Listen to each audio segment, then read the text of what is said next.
Everyone, நமஸ்தே. ஹிந்தி கற்றுக்கணும்னு பேசணும்னு ஆர்வம் இருந்தால் மட்டும் போதாது, நமக்கு டெய்லியும் ப்ராக்டிஸ் வேணும். ஸோ இந்த ப்ராக்டிஸ் செக்ஷனில் உங்களுக்கு இன்றைக்கி டே 4 சேலஞ்சில் என்ன எடுத்துகிட்டு வந்திருக்கேன் அப்படின்னு பார்த்தீங்கன்னா, ஒரு 10 முக்கியமான சென்டென்ஸை ஹிந்தியில் எப்படி பேசுகிறது அப்படின்ற விளக்கத்தை தான் இன்றைக்கி வீடியோவில் பார்க்க போகிறோம். ஸோ இன்றைக்கி வீடியோ ரொம்ப யூஸ்ஃபுல்லாக பயனுள்ளதாக இருக்கிறதுனால நீங்கள் யாரும் ஸ்கிப் பண்ணாமல் வீடியோ ஃபுல்லாக பார்ப்பீங்கன்னு நினைக்கிறேன். எப்பயும் நம்ம ஹிந்தி பேசணும் அப்படின்னு நினச்சாலே நம்ம பண்ண வேண்டிய முக்கியமான விஷயம் நம்ம ஒரு நல்ல பார்ட்னரை சூஸ் பண்ணி அவங்களோட ப்ராக்டிஸ் செக்ஷனில் ப்ராக்டிஸ் இருக்கணும் அப்படின்றத நான் உங்களுக்கு ஒவ்வொரு தடவையும் நான் சொல்லியிருக்கேன். உங்களுக்கு ஒருவேளை நல்ல சான்ஸ் உங்களுக்கு ப்ராக்டிஸ் பேசுகிறதுக்கு உங்களுக்கு பர்சன் கிடைச்சாங்கன்னா அவங்களோட நான் கொடுக்குற கிளாஸஸ் எல்லாத்தையும் நீங்கள் ரிவைஸ் பண்ணி ப்ராக்டிஸ் பண்ணி பேசிட்டு வந்திருப்பீங்க. ஆனால் ஒரு சில பேர் என்னோட கமெண்ட்டில், மேம் எனக்கு பார்ட்னர் கிடைக்கல, பேசுகிறதுக்கு எனக்கு ஒரு நல்ல பர்சனை எனக்கு கூட கிடைக்கல, ஹிந்தி பேசுகிற பர்சன் எனக்கு ரொம்ப கம்மியாக இருக்கிறாங்க, அதனால ஹிந்தி பேசுகிறது எனக்கு கொஞ்சம் டஃப்பாக இருக்குது அப்படின்னு ஃபீல் பண்ணுறவங்களுக்கு தான் நான் உங்களை நினச்சி என்னோட சப்ஸ்கிரைபரோட தாட்டை நினச்சி நான் எடுத்துகிட்டு வந்த இந்த சின்ன கான்செப்ட் இந்த வீக் ஃபுல்லாக நீங்கள் ஃபாலோ பண்ணி நீங்கள் ப்ராக்டிஸ் பண்ணி பாருங்கள். வெளியில் எந்த ஒரு பார்ட்னரையும் தேடணும்னு அவசியம் கிடையாது. நம்மளே we are the best partner அப்படின்ற அளவுக்கு உங்களோட கரெக்ஷனை நீங்களே கரெக்ட் பண்ணுறதுக்கான ஒரு நல்ல ஆப்பர்ச்சுனிட்டியை நீங்கள் மிஸ் பண்ணிடாதீங்க. ஏன் நான் திருப்பியும் சொல்கிறேன் அப்படின்னு பார்த்தீங்கன்னா, நம்ம கண்ணாடிக்கு முன்னாடி நின்று நம்மளோட பர்ஃபார்மன்ஸ் எந்த அளவுக்கு இருக்குது, அதை எப்படி மாடுலேஷன் பண்ணி எப்படி டெவலப் பண்ணலாம் அப்படின்ற உங்களுக்கான ஓன் கிரியேட்டிவிட்டி சென்டென்ஸ் எல்லாத்தையும் நீங்கள் வேறு மாடுலேஷனில் பேசி பார்த்து பழகி தெரிஞ்சுக்கிறது இன்னும் ஒரு நல்ல சேலஞ்சாக இருக்கும். நான் ஏற்கனவே லாஸ்ட் வீடியோவில் சொன்ன மாதிரி நீங்கள் உங்களை பேசினதுக்கு அப்புறம் நீங்கள் செல்ஃபி மூடில் உங்களை வீடியோ எடுத்து நீங்கள் எனக்கு என்னோட வாட்ஸ்அப் நம்பருக்கு வாட்ஸ்அப் பண்ணுங்கள். உங்களோட கரெக்ஷன்ஸ் ஏதாவது இருந்துச்சுன்னா கரெக்ஷன் பண்ண நான் ஆவலாக ரெடியாக இருக்கேன். இந்த சேலஞ்சை நீங்கள் எப்பயும் எந்த இடத்துலையும் பிரேக் பண்ணிடாதீங்க. இந்த பிரேக் பண்ணாமல் நீங்கள் ஃபாலோ பண்ணிகிட்டே இருந்தீங்கன்னா டே 1 ஸ்டார்டிங் டே 1 என்னோட கிளாஸில் நீங்கள் எத்தனை விஷயங்களை மிஸ் பண்ணியிருந்தீங்களோ இது எல்லாத்தையும் நம்ம ரிவிஷன் கிளாஸஸில் இப்போது நம்ம எல்லாத்தையும் இந்த மிரர் சேலஞ்சில் நம்ம கண்டிப்பாக எல்லாத்தையும் ஃபோக்கஸ் பண்ணிடலாம். வாங்க இப்போ ஃபஸ்ட்டு சென்டென்ஸ் பார்க்கலாம். உங்களை சந்தித்ததில் மகிழ்ச்சி. Nice to meet you. இதை எப்படி ஹிந்தியில் சொல்லலாம்? ஆப்சே மில்கர் அச்சா லகா. ஆப்சே மில்கர் அச்சா லகா. கண்ணாடிக்கு முன்னாடி என்ன சொல்லி பார்க்குறீங்கன்னு நினைக்கிறேன். எப்படி சொல்லணும்? ஆப்சே மில்கர் அச்சா லகா. விரைவில் சந்திப்போம். see you soon. ஜல்தி பிர் மில்லேங்கி. ஜல்தி பிர் மில்லேங்கி. பிர் மில்லேங்கி, ஜல்தி பிர் மில்லேங்கி அப்படின்னு சொல்லலாம். அடுத்த சென்டென்ஸ் என்னன்னு பார்த்தீங்கன்னா, தட்ஸ் கிரேட், அருமை அப்படின்றத ஹிந்தியில் எப்படி சொல்லணும்? யா बहुत अच्छा है, या बहुत अच्छा है, या बहुत अच्छा है, அருமை. நான் சலித்து விட்டேன், ஐ எம் போர்ட், எனக்கு போர் அடிக்குது அப்படின்றத எப்படி சொல்லணும்? மே ஊப் கயா ஹூ. ஊப் கயா ஹூ, மே ஊப் கயா ஹூ அப்படின்னு சொல்லணும். வெளியில் செல்வோம் ஃப்ரெண்ட்ஸ் கிட்ட எப்பயாவது லெட்ஸ் கோ அவுட் சைட். இதை எப்படியாவது ஹிந்தியில் சொல்லணும்னு நினச்சிங்கன்னா ஆயே பாஹர் செல்லியே. எப்படி சொல்லணும்?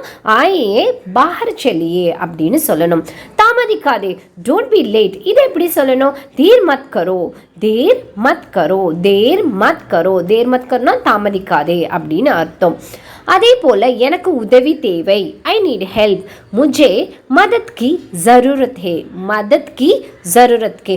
முझे ना எனக்கு, மதத்னா ஹெல்ப், எனக்கு தேவை, ஜரூரத் ஹே அப்படின்னு சொல்லணும். இட்ஸ் நாட் ஃபேர், இது நியாயமே இல்லை. இதை எப்படி சொல்லணும்? ஏ உச்சித் நஹி ஹே. ஏ உச்சித் நஹி ஹே அப்படின்னு சொல்லணும். இது நியாயமே இல்லை. ஏ உச்சித் நஹி ஹே. நான் உன்னை இழக்கிறேன். யாரையாவது நீங்கள் மிஸ் பண்ணுறீங்க அப்படின்னு சொல்லணும் அப்படின்னு நினச்சிங்கன்னா ஆப்கா யாத் ஆ ரஹி ஹே. ஆப்கா யாத் யா ரஹியே அப்படின்னா என்னது? நான் உங்களை மிஸ் பண்ணுறேன். சரி, நான் உங்கள்கிட்டேருந்து விடை பெறுகிறேன், பாய் பாய் அப்படின்றத ஹிந்தியில் எப்படி சொல்லணும்? அல்விதா. அல்விதா அப்படின்னு சொல்லணும். இன்றைக்கி கற்றுக்கிட்ட இந்த 10 சென்டென்ஸ் கண்டிப்பாக நீங்கள் ரிவைண்ட் மூடில் போட்டு ரிவைஸ் பண்ணி நோட் டவுன் பண்ணி நீங்கள் மிரருக்கு முன்னாடி நின்று உங்கள் ஆப்போசிட்டில் உங்களுக்கு பிடித்த நபரை நீங்கள் மிஸ் பண்ணுறீங்க, இல்லை ஏதோ பேசணும்னு நினைக்கிறீங்க, வா வெளியில் போகலாம், செல்லோ பார் செல்லியே அப்படின்னு நீங்கள் சின்ன சின்ன சென்டென்ஸை நீங்கள் தான் உங்களோட பெஸ்ட் ஃப்ரெண்ட் அப்படின்னு நினச்சிட்டு உங்களோட மிஸ்டேக்கை கரெக்ட் பண்ணுங்கள். டெய்லி ஒரு 10 சென்டென்ஸ் கண்ணாடிக்கு முன்னாடி நின்று பார்த்து பேசி பழகுறதுனால நம்மளோட ஃப்ளூவன்சி மட்டும் இல்லை, நம்மளோட பாடி லாங்குவேஜோ நம்மளோட ஸ்பீக்கிங் ஸ்கில்லும் கண்டிப்பாக டெவலப் ஆகும்.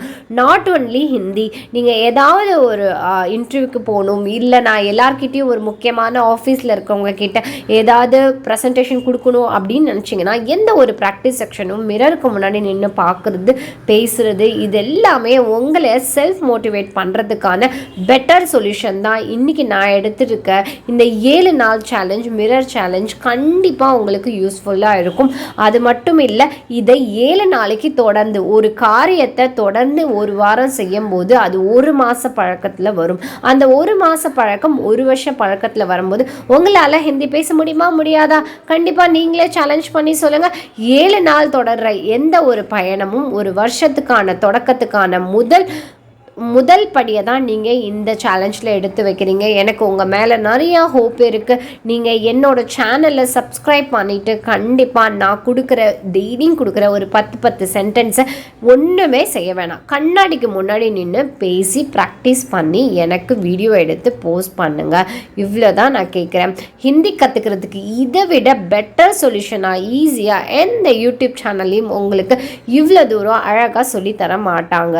அதனால் என்னோட சேனலை ஃபாலோ பண்ணிவிட்டு முடிந்த அளவு என்ன சப்ஸ்கிரைப் பண்ணிவிட்டு எனக்கு சப்போர்ட் பண்ணுங்கள். ஏன்னா என்ன மாதிரி நிறையா பேர் ஹிந்தி பேசணும் அப்படின்ற ஆர்வம் குழந்தை பருவத்திலேருந்தே இருக்கும். அப்படி உங்களுக்கும் இருக்குது அப்படின்னா எனக்கு ஒரு லைக் பட்டனையும் அமுத்துங்க. இன்னொரு முக்கியமான விஷயம், ஸ்பீக்கிங் பேசுகிறது மட்டும் இல்லை, நம்மளோட பப்ளிக்லேயும் ஏதாவது ஒரு சுச்சுவேஷன் அமையும் போது கண்டிப்பாக பேச ட்ரை பண்ணுவீங்கன்னு நினைக்கிறேன். கண்டிப்பாக இன்றைக்கி நான் சொல்லி கொடுத்த இந்த 10 சென்டென்ஸை எல்லாரும் ப்ராக்டிஸ் செக்ஷனில் ப்ராக்டிஸ் பண்ணுறது மட்டும் இல்லாமல் உங்களுக்கு கூடிய விரைவில் ஒரு சர்ப்ரைஸ், ஒரு டிஸ்கவுண்ட்டோட உங்களுக்கு நான் ஒரு சர்ப்ரைஸ் வச்சுருக்கேன். அது நான் போகிற வீடியோவில் நான் உங்களுக்கு ஒரு பெரிய சர்ப்ரைஸ் உங்களுக்கு கொடுக்க போகிறேன். ஸோ என்னோடய சேனலில் பார்த்துட்ருக்கோங்க எல்லாருக்கும் ஒரு மிகப்பெரிய பரிசு தொகை காத்துட்ருக்கு. அப்படி உங்களுக்கு பரிசு தொகை தினமும் வேணும், நான் ஹிந்தி கற்றுக்கிறது மட்டும் இல்லை, நான் ஹிந்தி கற்றுக்கிட்டு இதனால நான் சம்பாதிக்க முடியும் அப்படின்னு நினச்சிங்கன்னா கண்டிப்பாக என்னை ஃபாலோ பண்ணிக்கோங்க. நாளைக்கு வீடியோவில் உங்களை இதை விட பெட்டர் விஷனில் நான் உங்களை பெஸ்ட்டாக கண்ணாடிக்கு முன்னாடி பழகலாம் அப்படின்ற சேலஞ்சில் நான் உங்களை மீட் பண்ணுறேன். அன்டில் பாய் பாய், டேக் கேர்.